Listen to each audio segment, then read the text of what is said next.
দেশের সরকারি primary school থেকে দিন দিন ছাত্র সংখ্যা কমে যাচ্ছে।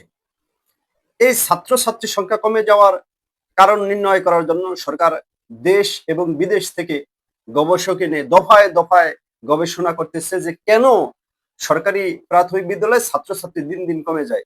তারা নানান ধরনের কারণ খুঁজে পায়, কিন্তু না, আসলে অনেকগুলো কারণ, অনেক সমস্যা তা না।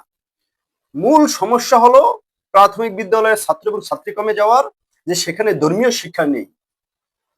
স্কুলে, কলেজ, ইউনিভার্সিটিতে ছেলে মেয়ে পড়াতে কারো কোনো অকৃত্য নেই, কারো কোনো সমস্যা নেই, অসুবিধা নেই।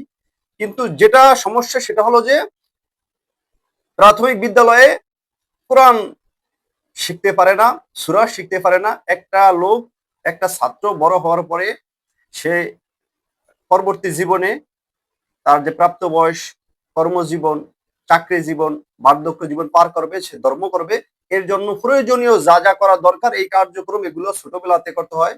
৮, ৯, ১০ বছরের ভিতরেই কোরআন শরীফ সহ যে সমস্ত মাসলা মাসাইল আছে, আনুষঙ্গিক নামাজ করার জন্য, রোজা করার জন্য, হজ করার জন্য, হালাল হারামের জন্য, এই যে ধর্মীয় শিক্ষা, ধর্মীয় মূল্যবোধ শিক্ষার জন্য যে ধর্মীয় শিক্ষা, সেটা এই ১০ বছরের মধ্যেই করতে হয়।